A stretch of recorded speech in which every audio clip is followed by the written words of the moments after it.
Avui és la diada de matar el porc que hem anat engreixant des de fa massa anys, amb llet de la més bona i tomàquets de l'hort, amb la millor farina, patates i ous. I nosaltres contents, ja no passarem gana per un quant temps, ja no passarem gana per un quant temps. Hi havia una barreja de persones fantàstica. En què s'hi va adherir molta gent que estava confiant en un dia en què la dictadura franquista no duraria indefinidament. La primera gran trobada després de la Guerra Civil. Que va ser una manera de compartir des de tots els països catalans un projecte de futur comú. Era com un enorme rovelló després d'anys de sequera. Va marcar el final de la grisor de l'època franquista i l'inici d'una nova època. Va ser un moment d'una eclosió democràtica, jo diria, i sobretot d'il·lusió col·lectiva. Va ser l'instrument a partir del qual organitzarem el país.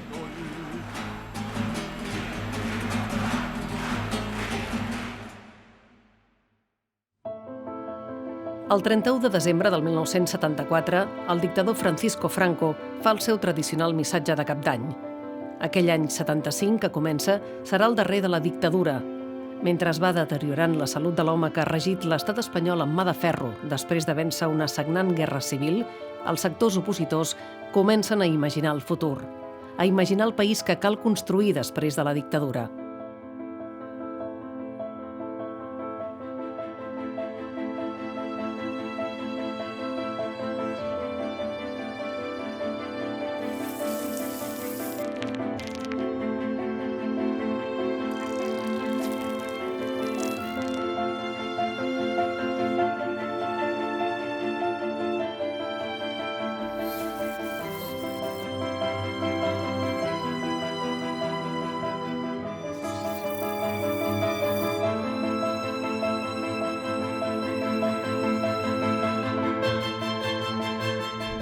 Al tombant del 1975, un grup de famílies de Cornellà de Llobregat reclamen que s'imparteixin classes de català, tal com permet el decret d'educació del 1975, però que els inspectors d'ensenyament obstaculitzen. Una d'aquestes famílies s'adreça al Col·legi d'Advocats de Barcelona sol·licitant ajuda. Serà el detonant de tota una mobilització. El deganat feia la seva junta i llavors al final jo m'havia d'esperar per la nota de premsa. Jo havia fet un dossier de premsa previ, que és el que preparava, i el que li havia passat a l'en Josep, dient, mira, comença a haver-hi molts lius a escoles del Baix Llobregat en relació a l'ensenyament del català dins de l'horari lectiu. Hauríem de pronunciar-nos. Doncs em sembla molt bé. En aquell moment, el degà del Col·legi d'Advocats és Miquel Casals i Coll de Carrera i el secretari d'aquesta Junta d'Esperit Democràtic era Josep Pi Sunyer i Coberta. Parlant amb el Josep Pi Sunyer, vam elaborar la nota i va tenir 3 punts aquesta nota. Una, demanar al Ministeri que tingués una mica més que donés facilitats perquè les canalles poguessin aprendre català dins de l'horari lectiu que no els discriminessin. 2, convocàvem un congrés de defensa de la cultura catalana. I 3, fèiem una crida a tots els col·legis professionals, entitats, associació de veïns, centres culturals, etc., perquè s'adherissin. El 5 de febrer del 1975, la premsa ja se'n fa ressò i els col·legis professionals comencen a adherir-se a la iniciativa. Aviat el projecte comença a prendre cos. Són temps d'il·lusió i d'una forta implicació dels intel·lectuals i els artistes en la lluita per la democràcia, la recuperació de les llibertats nacionals i la dignitat de la llengua i la cultura catalanes. La societat civil que es prepara per al futur s'hi aboca. Es va constituir un comitè executiu del qual, això s'hauria de veure qui en formava part. Jo recordo que el president era el Casals Coll de Carrera, que era el degà del Col·legi d'Advocats de l'època. El secretari era el Josep Pi Sunyer, que era el secretari del Col·legi de l'època. I després hi havia el Josep Maria Castellet, recordo. Em sembla que hi havia el Rafael Ribó. I era jo. I Segimon Serrallonga, Jaume Fuster, Biel Mesquida, encara és un escriptor consagrat, perquè aleshores era un noiet molt jove que venia de Mallorca. I després me recordo això que vam buscar un president d'honor que va ser proposat per unanimitat el doctor Rubió. Aviat el Congrés amplia els seus objectius. D'un congrés en defensa de la cultura catalana passa a ser un congrés que tractarà tots els aspectes que han de modelar el futur del país. Al principi el congrés va néixer com una demanda d'enfortir el català en la vida social i en la vida acadèmica. Recordem que el Suárez va dir allò que no es podia ensenyar física en català, no? Però que de seguida es va eixamplar aquest concepte de cultura a tots els aspectes de la vida social, institucional i política, no? Durant els dies 12, 13 i 14 de desembre de 1970, 300 intel·lectuals s'havien tancat a Montserrat com a acte de protesta contra el procés de Burgos, el Consell de Guerra que condemnava uns militants d'ETA a pena de mort. A partir d'aquell moment, els intel·lectuals adquireixen un paper molt rellevant en la resposta contra la dictadura. Anys més tard, el Congrés serà un producte d'aquest compromís dels intel·lectuals amb la democràcia i la cultura catalana.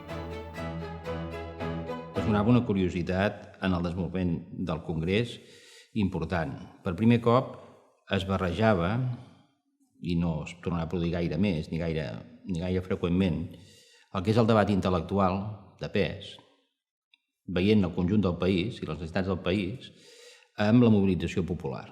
O sigui, certament no era un congrés d'erudits, sinó que era un congrés d'erudits acompanyats d'activistes que sortien per primer cop al carrer i guanyaven al carrer.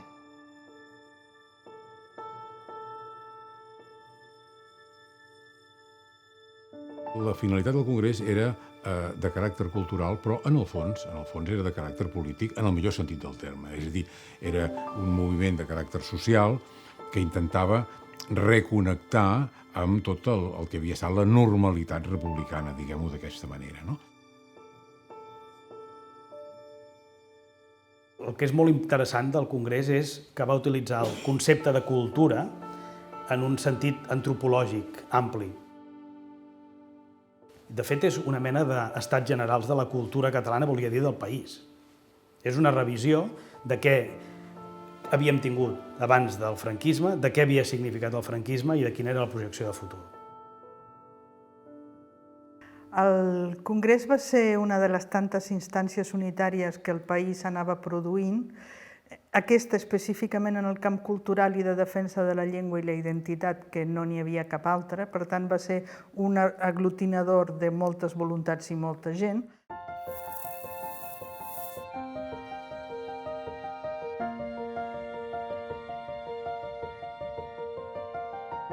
El 29 d'octubre del 1975, menys d'un mes abans de la mort de Franco, es constitueix la Comissió Permanent del Congrés formada per les 85 entitats cíviques, culturals, professionals i populars més representatives dels països catalans. Aquesta comissió aprova els 25 àmbits de debat.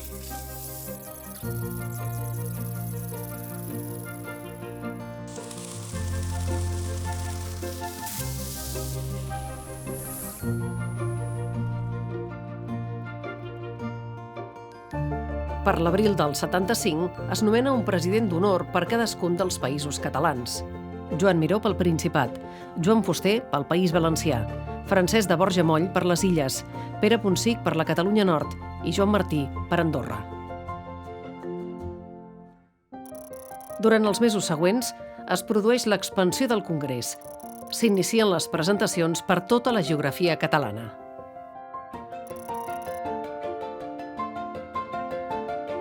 6 d'abril, a València. 12 de juny, Perpinyà. 27 de juny, Palma. 10 de novembre, Andorra la Vella. 8 de desembre, es presenta a Barcelona. Es va fer no monopolitzant el Congrés en un sol lloc, sinó fent que el Congrés fos itinerant i que cada àmbit es reunís per tot el territori. No vol dir que tots els àmbits anessin a tot el territori, sinó que els àmbits triaven una mica el territori on creien que que havien d'actuar. En l'època del Congrés n'hi havia una cosa que era evident, no? És a dir, el Congrés era de tot el territori nacional, però el gran motor estava a Barcelona, perquè en qualsevol país del món la capital és el motor. I per tant, el motor Barcelona el que era conscient de que no havia de fer, de que si havia d'invertir en qualsevol part del territori, invertia en peu d'igualtat. L'obsessió amb la qual el Congrés, fins i tot una taula redona al lloc més recòndit, feia tot el possible perquè n'hi haguera un representant de cada territori. En el cas de Mallorca i de les Illes Balears en general va ser un factor molt positiu perquè a les Illes Balears s'estava fent una transició política, diríem, de baixa intensitat i, a més, poc autocentrada en les Illes Balears, en la mesura que els partits polítics de l'oposició o clandestins estaven molt lligats a partits estatals. El Congrés a les Balears va servir per aglutinar tots els sectors que des d'àmbits polítics havien estat lluitant contra la dictadura de Franco, també tots els sectors de resistència cultural i tots els sectors de defensa de la natura, el món educatiu, tots els sectors que es movien es van aglutinar i es van aglutinar les tres illes.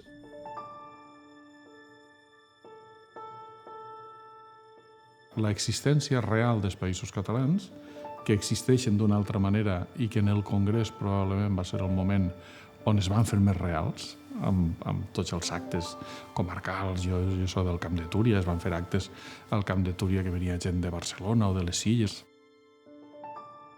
M'impressiona l'altre dia al llegir que s'havien fet 17.000 viatges interns, 17.000. Saps el que vol dir això? Tot rodat, de nord a sud i de nord. Això per una banda. I que s'havien fet 900, no sé quants, 1.000 quilòmetres. Per tant, una cosa que va tenir el Congrés importantíssima per a mi, que no havia passat mai, des de la Renaixença com a mínim, és sentir-nos un sol país.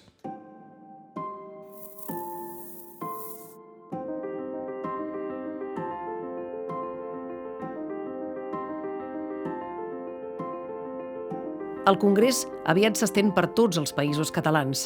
Arreu es constitueixen grups locals, es fan actes, s'hi sumen esforços d'entitats i ajuntaments encara no elegits democràticament. En paral·lel, Josep Esparticó, que acabava d'impulsar el naixement del diari Avui, assumeix la gerència del Congrés. Amb el Vilavadal, Ramon Vilavadal, estàvem conversant i diu: mira, Pep, diu, el Congrés l'has d'agafar tu. Què dius ara? Tu no veus que estic rebentat de la campanya del diari Avui i a més hi ha tota aquesta batalla entre els dos congressos? No. Si no l'agafes tu, no l'agafarà ningú i estarem aquí encantats, empantanegats. Llavors, jo estava respirant per dins. Sigues el gerent, sigues el gerent, sigues el gerent. I amb el Ramon Vilavadal un dia vaig agafar una moneda i vaig dir: si surt cara, agafo la gerència. I si surt creu, també. I vaig agafar la gerència. I vaig veure ràpidament el gran problema que hi havia. El que faltava era projecte. Espar, un experimentat impulsor d'empreses culturals, posa en marxa la campanya per obtenir adhesions entre els congressistes al preu de 1.000 pessetes i per aconseguir aportacions d'entitats privades i públiques. Ell portarà el pes de l'organització al costat de Miquel Bès, que s'ocupa de les finances, i Jaume Fuster, que impulsa els debats. La gent feia adhesions, però esclar, les adhesions havien de costar diners. Llavors nosaltres vam fer la campanya que gent que s'adheria, gent que pagava com a congressista. Hi va haver un moment en què a Madrid aquell congrés ja els hi feia molta il·lusió i li feia ganes de poder-hi entrar i van oferir 10 milions de pessetes per la realització del congrés. Encara me'n recordo que l'Aina Moll a mi em deia: Espar, aquests milions de pessetes no tenen color, s'han d'agafar. Jo li deia: Aina, aquests milions de pessetes ens condicionaran, no es poden agafar. En Jaume Fuster va anar fent, com si diguéssim, bolos per tot el territori, presentant el Congrés als diferents llocs. I això feia que els ajuntaments, les diputacions, o potser alguna entitat, alguna delegació d'Òmnium, un ateneu d'un lloc o d'un altre, volgués acollir una reunió d'un àmbit. Que l'ànima, per mi, va ser el Jaume Fuster. És el que va tocar el xiulet i va dir: tots a fer un congrés. Era una persona molt activa, amb moltes ganes de fer coses. El tàndem Maria Antònia Oliver i Jaume Fuster estaven a tot arreu. A més, eren gent independentista, eren gent d'esquerres i eren gent de països catalans. Per tant, tot allò que feien era en aquesta direcció. I quan van començar els grans serveis del país a preparar el Congrés de Cultura Catalana, l'activista, el que va ser capaç de portar-ho a terme, va ser el Jaume, que jo crec que va ser l'ànima de tot el Congrés. Viatjàvem molt. La gent que treballàvem en el Congrés i la gent que estava en els àmbits, que portava els àmbits sense ànim de lucre, viatjàvem molt. Pels països catalans, esclar, no viatjàvem per l'estranger. I vam fer reunions en diversos àmbits, en diversos llocs. Vam estar en Palma de Mallorca, i vam estar en València, i vam estar en Praga, i, si no recordo malament, en Andorra.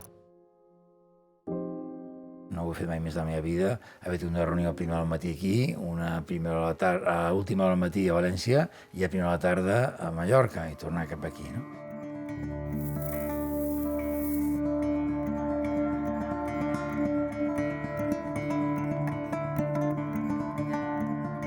Durant el setembre del 1976 s'aprova la divisió del Congrés en 25 àmbits diferenciats.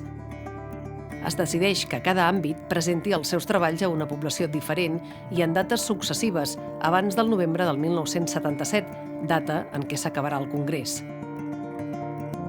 El Secretariat Cultural aplega els grups de treball que impulsen cadascun dels àmbits, formats per professionals, intel·lectuals, artistes o persones interessades en les matèries d'estudi.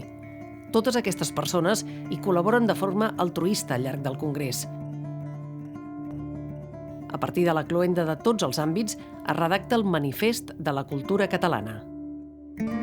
I va ser un intent d'anar convocant per especialitats la diversa gent i anar veient una mica quines eren les necessitats fonamentals que el país havia d'atendre. En el meu record era l'absoluta llibertat. Cada un s'apuntava on li venia de gust apuntar-se. Jo estava fent una tesi sobre la història de la indústria tèxtil i al mateix temps col·laborava amb els sindicats del tèxtil que estaven, era el moment dels plans de reestructuració, era un moment de molta activitat i de molt debat sobre precisament polítiques industrials.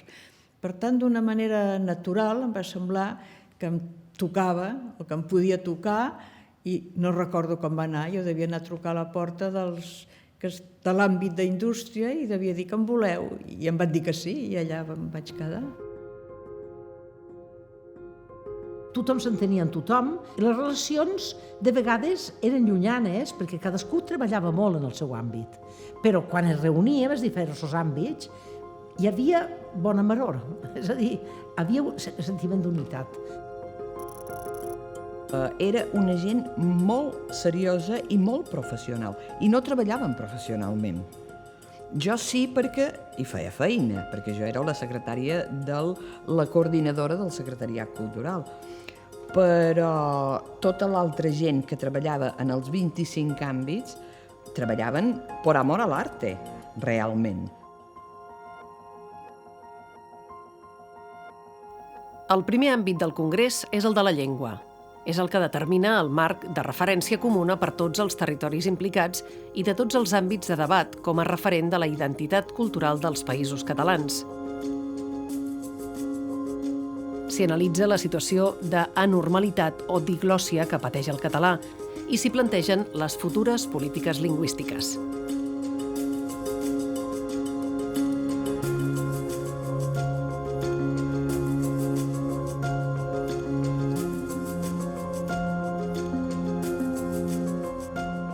Doncs vam fer una reflexió sobre com es podia estructurar, per exemple, la política lingüística, quin mena d'organismes hi podia haver, quines polítiques lingüístiques podien fer o no, i per tant va ser un principi de reflexió que va ser útil en el futur i que el que es va llavors proposar es va practicar en gran part.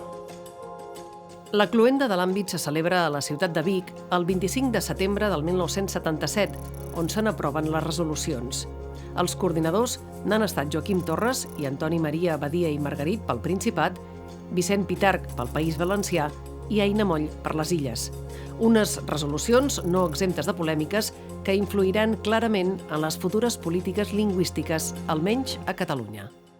Per exemple, una cosa que es va fer no d'immediat, però bastant de pressa, va ser l'estructuració d'un organisme dins de l'administració de la Generalitat que s'ocupés de la política lingüística per potenciar el català. Llavors això es va aconseguir no en el primer govern provisional presidit per Tarradellas, però sí en el primer govern, ja després de les eleccions, ja es va crear la Direcció de Política Lingüística. De moment va ser molt reduïda, però després es va anar estenent. La gent que havíem participat en l'àmbit de llengua del Congrés, doncs vam tenir una actuació important en aquells moments de la creació d'aquest organisme. Els debats de l'àmbit de llengua es combinen amb actes reivindicatius populars, com ara l'acció popular de catalanització dels noms dels carrers.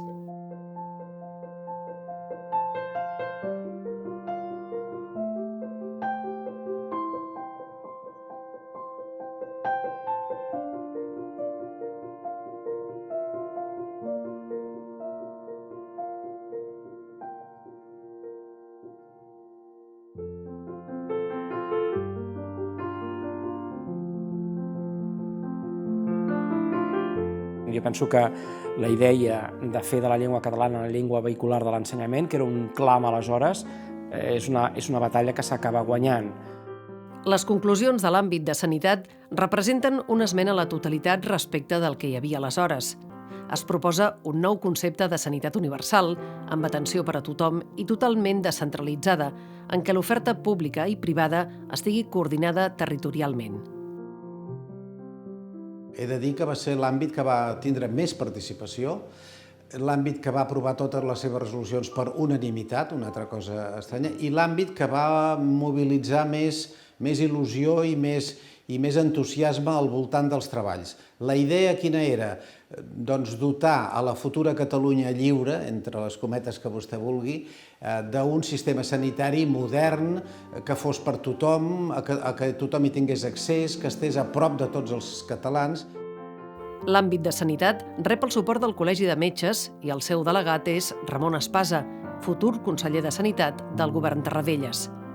La cloenda de l'àmbit té lloc a Terrassa i és un model d'acte acadèmic entre metges, tècnics, polítics i usuaris.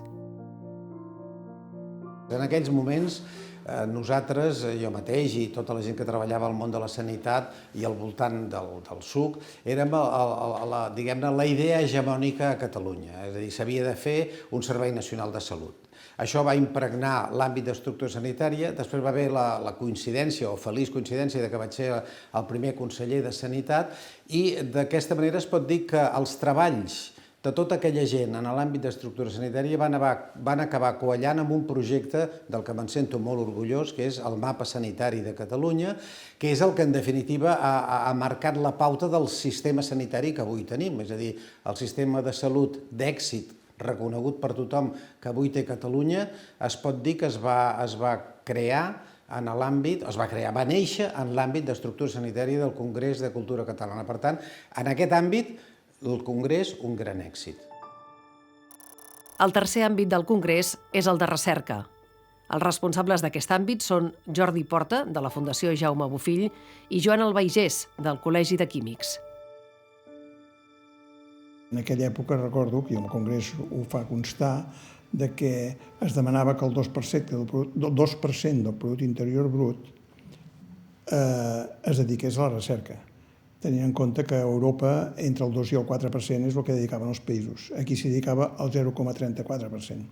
I això, diguéssim, aplicat en el cas de Catalunya, potenciar la professionalització de molts treballs d'investigació, potenciar algunes entitats com l'Institut d'Estudis Catalans, la Biblioteca de Catalunya, etc., instituts d'aquest tipus, crear un comitè científic i tecnològic de caràcter general. Es deia, per exemple, que calia un institut d'estadística, avui hi ha l'IDESCAT, que es necessitava un institut de cartografia de Catalunya, avui hi ha un institut cartogràfic. És a dir, moltes de les iniciatives o d'idees que allà es plantejaven després han tingut plasmació a la pràctica. L'àmbit d'ordenació del territori és un dels àmbits amb més participació. Aquest àmbit recull les noves idees sobre la preservació del medi ambient i la gestió del territori. Al mateix temps, connecta amb els treballs de comarcalització de la República i defineix les vegueries territorials i crea la de les Terres de l'Ebre, amb Tortosa com a capital.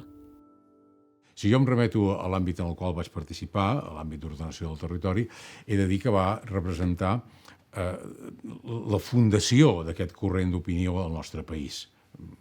Parlar d'organització territorial, de conservació, rescat i salvaguarda del patrimoni natural, etc., en aquell moment era una cosa limitada a unes minories realment molt petites.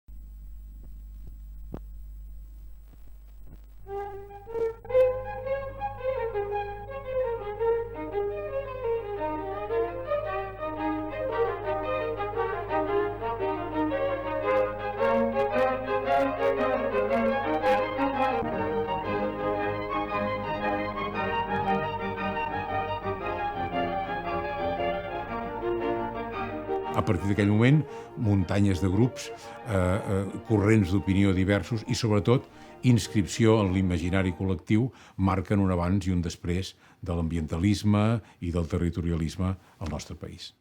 L'àmbit de territori va ser un àmbit compartit en el que, a més, parlaven entre gent que feia geografia, gent que feia arquitectura, gent que feia del món de l'economia, però que tots observàvem el mateix objecte que era el nostre territori. I això jo crec que va construir un coneixement transversal que ens ha fet bastant diferent en el món acadèmic i professional a la resta de territoris de les Espanyes, per exemple, o d'Europa mateix.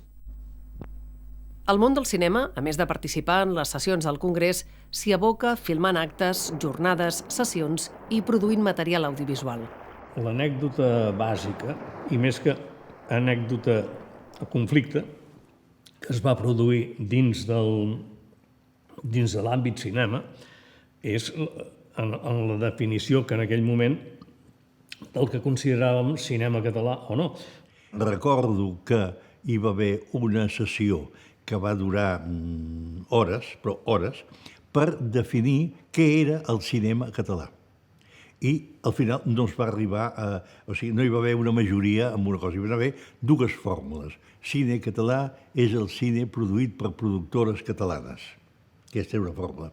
Però hi havia una altra, que també tenia molt de recolzament, que deia és el cinema fet a Catalunya en català. És a dir, la diferència estava en l'idioma. Vull dir, la primera fórmula acceptava que cinema fet aquí en castellà, per exemple, o en anglès o això, també era cine català.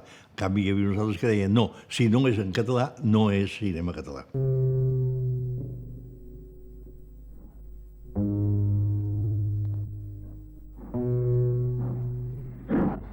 Josep Maria Forn és el responsable, juntament amb Gustau Hernández, López Llaví i altres, de realitzar diversos audiovisuals sobre els temes que es tracten al Congrés, com ara la immigració.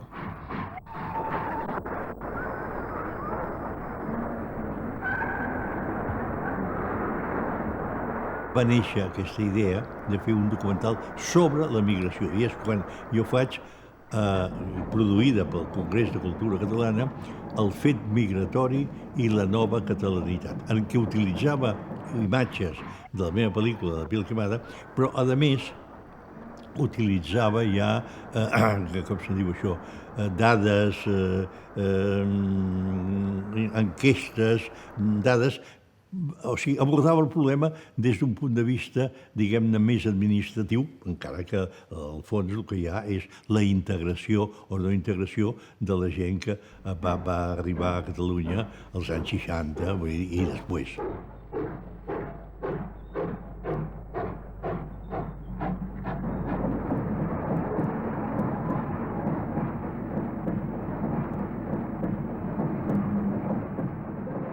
L'àmbit d'arquitectura és impulsat per joves arquitectes que en les reunions del Congrés fa néixer el SERPAC, el Servei de Recuperació del Patrimoni Arquitectònic Català.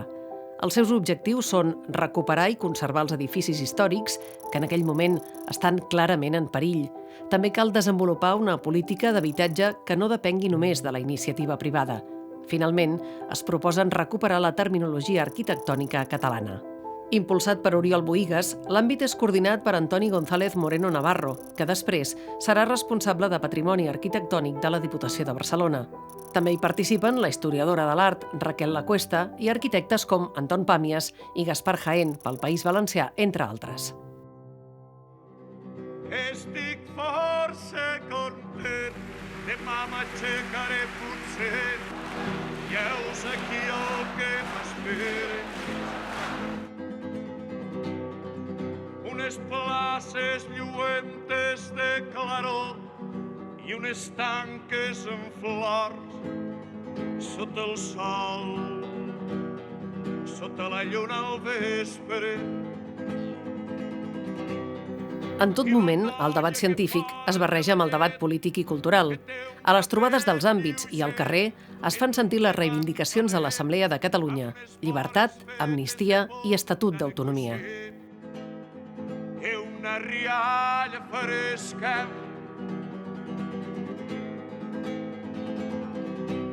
Quan un àmbit es reunia en un lloc a parlar i a discutir de qualsevol tema, d'arquitectura, de disseny, no era només des del punt de vista de l'àmbit científic. També hi havia al voltant d'això tota una sèrie d'activitats, perquè el Congrés tenia les dues vessants. La vessant campanyes i activitats populars i la vessant científica. Per tant, quan el Congrés feia una reunió fora, és a dir, en un lloc, en aquell lloc s'organitzaven altres coses.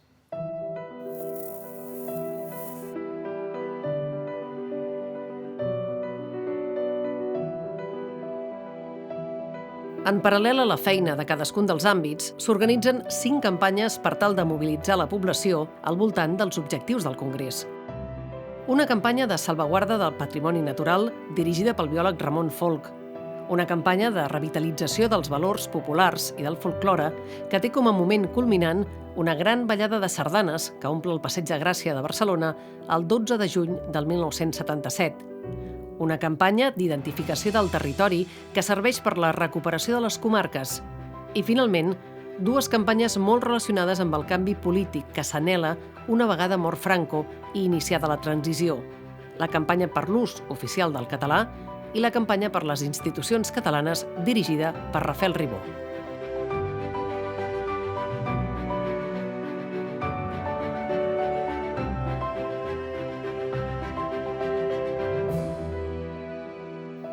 La campanya pel català oficial impulsa el manifest per l'ús oficial del català als països catalans, que aconsegueix prop de 400.000 signatures.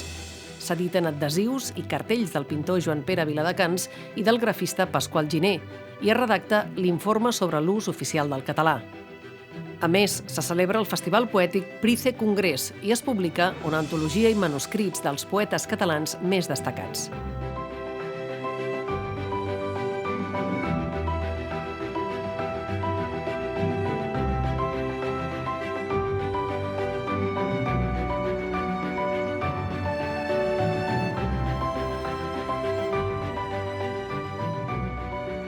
Més de 300.000 signatures en aquell moment, que es diu aviat, 300.000 en aquell moment, en carnet, era molt, i que es va fer l'acte final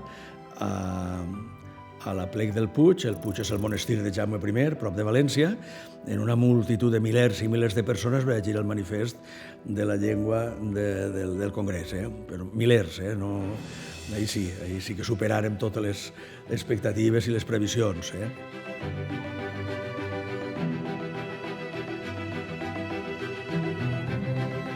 La campanya per les institucions té com a objectiu la sensibilització popular a l'entorn de la recuperació de les institucions polítiques de tots els països catalans. Ja vam fer el que vàrem dir les bases de Cardona, que va ser el preparatiu de l'Estatut de 1979. Vam impulsar elaboracions similars, encara que en una escala molt més minsa, al País Valencià, a les Illes. Vam organitzar campanyes de difusió que era l'autogovern, que van anar des de l'edició de fulletons de tot tipus sobre educació, sobre sanitat, sobre cultura, sobre esport i sempre autogovern, que podia ser l'avantatge de tenir autogovern per administrar aquestes matèries, i amb una sèrie d'actes de divulgació de l'autogovern, començant, òbviament, pel recordatori de l'Estatut del 32, però amb actes massius.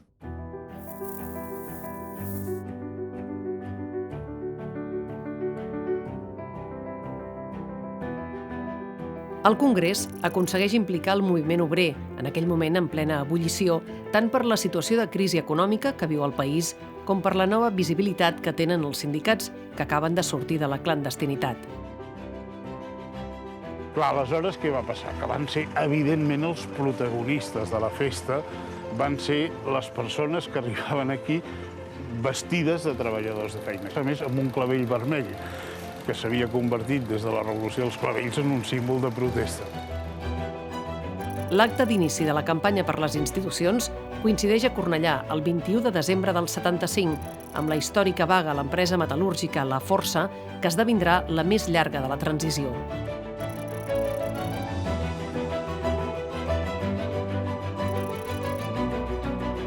L'acte, celebrat al Parc de les Aigües de Cornellà, es converteix en una mostra de suport als vaguistes que sintetitza la lluita per la democràcia, per la identitat catalana i pels drets dels treballadors.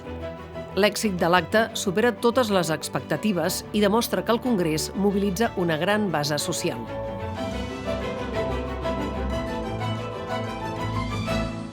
L'endemà em telefona el senyor Pissunyer del Col·legi d'Advocats, que era on hi havia la seu del Congrés de Cultura Catalana, diu, però Riera, diu, heu vist tots els diaris, hi ha fotografies d'això? Dic, sí, per sort ha tingut molta repercussió en els mitjans. Diu, sí, però tot està ple d'obrers. Jo dic, esclar. Diu, però és que no era un acte d'un Congrés de Cultura Catalana. Dic, sí. La relació entre el Congrés i els partits i sindicats, encara en una situació de clandestinitat o de tolerància, és estreta. El Congrés impulsa, per exemple, la Unió de Pagesos i provoca la fundació de la seva rèplica mallorquina. Els inicis de la Unió de Pagesos en plena clandestinitat i, per tant, il·legals del tot, ens anava bé compaginar, compartir actes, perquè passava molt dissimulat. De la mateixa manera que es feien reunions clandestines a les parròquies per passar desapercebuts, també vam utilitzar aquesta plataforma cultural, torno a dir, pels dos aspectes, per la cultura en si, que ens interessava a tots els que hi participàvem, i també políticament, perquè, esclar, érem conscients que fundar un sindicat a la clandestinitat era fer política.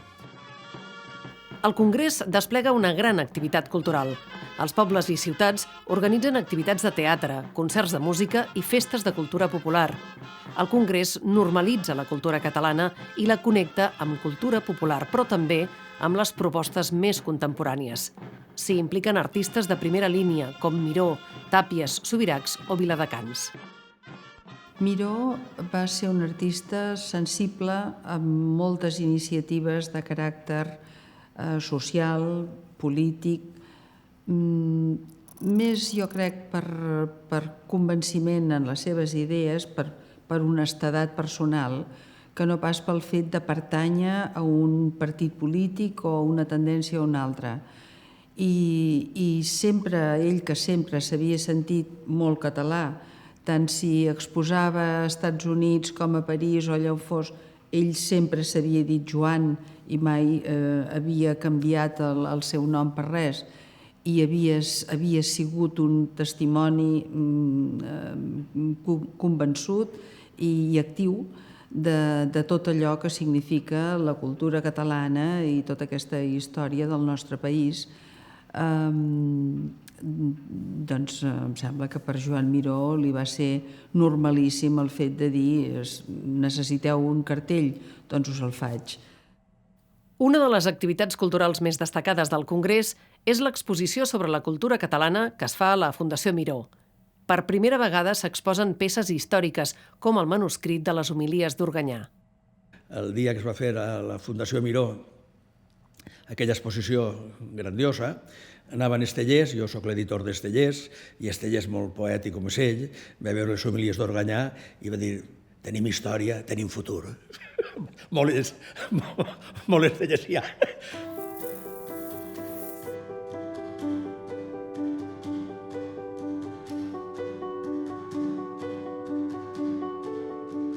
El Congrés de Cultura Catalana es clou el 27 de novembre del 1977 amb un acte solemne presidit pel president Josep Tarradellas, que havia tornat de l'exili poques setmanes abans. El 15 de juny s'han celebrat les primeres eleccions democràtiques després de 40 anys de dictadura. És l'hora de la política. El Congrés ha anticipat molts dels debats que es plantejaran des de les noves institucions. Abans que existeixin, el Congrés ja ha començat a imaginar el país del futur. El Congrés de Cultura Catalana va ser fonamental per la política que després es va dur des de les institucions, però no només des de les institucions de la Generalitat i les conselleries de la Generalitat, un cop es va recuperar aquesta competència, sinó també dels ajuntaments i també de les diputacions. La idea del Congrés, tal com es va muntar, era inclusiu, no era exclusiu, que és molt important, i això lligava amb la tradició dels partits més o menys catalans, salvant alguna excepció. Va ser transversal, que avui es porta molt això. L'Assemblea de Catalunya era transversal, la d'intel·lectuals era transversal, i això va ser transversal. Va ser una mena d'efervescència creativa de tothom, molt de base també, perquè hi va participar molta gent del món associatiu, molt de base. Va acabar de tancar el cercle d'aquesta lluita de tota la societat, de diferents nivells i amb diferents ideologies, intergeneracional. Va ser un moment molt dolç, jo crec, de la lluita per les llibertats a Catalunya. El Congrés és vital perquè podria no haver passat, podria no haver existit, es podria no haver celebrat el Congrés de Cultura Catalana. I aleshores, probablement, tot el debat que va generar hauria estat un debat més soterrat, menys públic, menys popular. Van ser útils a dos nivells.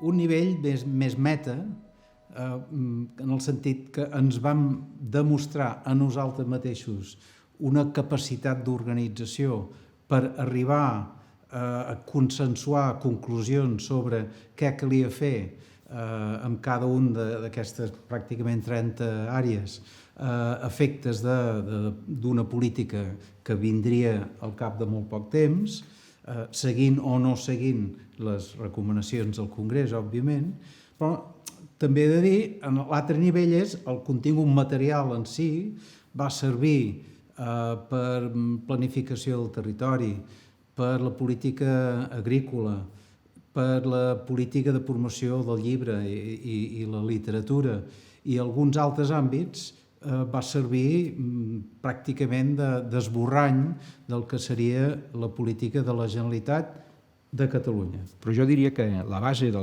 les propostes que allà van sortir han servit justament per construir el país dels últims 25, dels últims 30 anys. Que sense el Congrés moltes coses que han passat després no haurien passat. El Congrés va intentar marcar les línies del que seria un govern des del punt de vista civil. I moltes coses d'aquelles línies que marca el Congrés, amb el seu nom o sense, recordant-ho o no, s'han complert. S'han complert en la llengua, s'han complert en el territori, en moltes coses. En les institucions s'han complert. Hi ha moltes coses que són filles del Congrés de Cultura Catalana. Jo crec que el Congrés va ser el vincle amb la República, amb el llegat de l'obra de govern de la República i la seva actualització en forma d'obra de govern futura.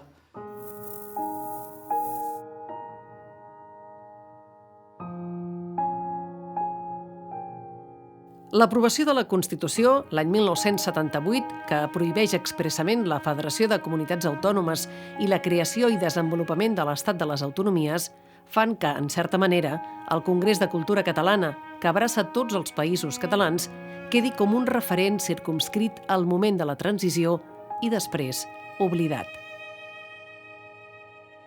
El Congrés jo crec que va caure en l'oblit, sobretot perquè quan va arribar la possibilitat de la gestió democràtica, doncs bé, el que havia fet d'elaboració doctrinal, en podríem dir teòrica, doncs ja estava a l'abast de tothom i els dirigents polítics podien utilitzar-la o no, però ja estaven allà, i després perquè sobretot l'element de mobilització va desaparèixer no en el cas del Congrés i pels temes del Congrés, sinó que es va anar diluint en tots els àmbits de la societat de manera molt ràpida, allò que en castellà en van dir el desencanto, que va afectar tot arreu i d'alguna manera també va afectar en els àmbits que s'havien mobilitzat més en relació al Congrés.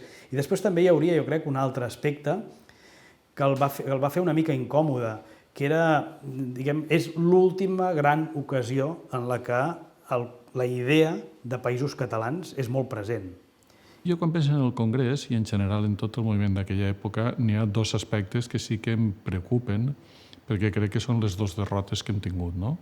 Una és els països catalans, aquell ambient de ser un sol territori al Congrés existia i quan van començar les autonomies va deixar d'existir. I dos, l'ambició de que la llengua potent sigui el català. Jo crec que això ho hem perdut també. És a dir, ara n'hi ha una assumpció del bilingüisme com una cosa vàlida, com una cosa normal i bona. Estem parlant d'independència i estem parlant que el castellà sigui oficial a la República Catalana. Una sèrie de plantejaments que, vistos des del Congrés, serien esfereïdors. Com a part del seu llegat, hem de recordar les iniciatives i entitats nascudes gràcies al Congrés. Algunes han tingut continuïtat i encara són ben vives actualment.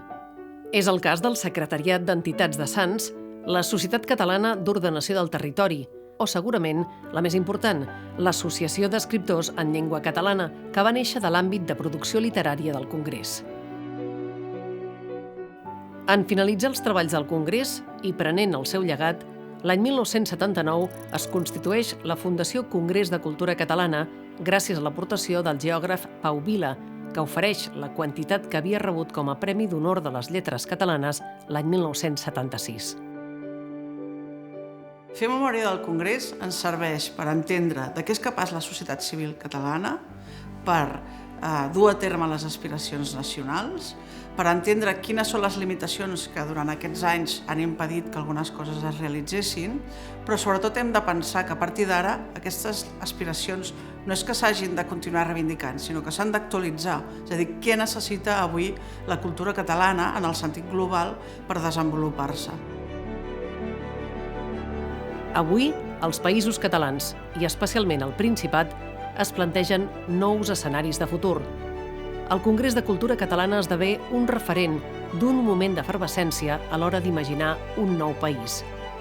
40 anys després, aquell esperit és viu. I jo diria que justament de tot el que allà es va plantejar i d'allò que no n'ha sortit, ha quedat definit o ha quedat plantejat el que avui és el repte del país, que és aconseguir justament la seva independència o la construcció d'un estat propi. Aquella il·lusió que hi havia en el Congrés és la mateixa que hi ha avui ara. Si el Congrés, anecdòticament, va emplenar el Passeig de Gràcia des de la plaça Catalunya fins als Jardinets, amb nens ballant sardanes, avui l'hem emplenat manifestant-nos pacíficament.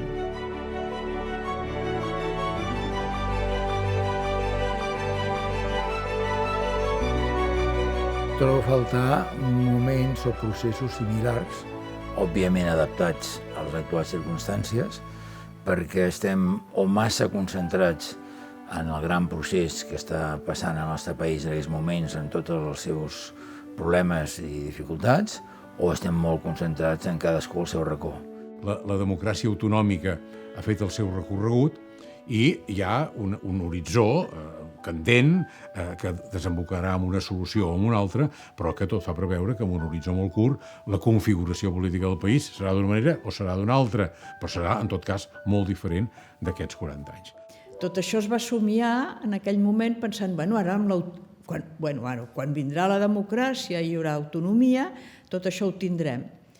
I aquest llarg període de democràcia i d'autonomia que ens ha demostrat que no n'hi ha prou, que per aconseguir tots aquells somnis de veritable govern de la Generalitat, doncs hi ha una paraula, que és la independència.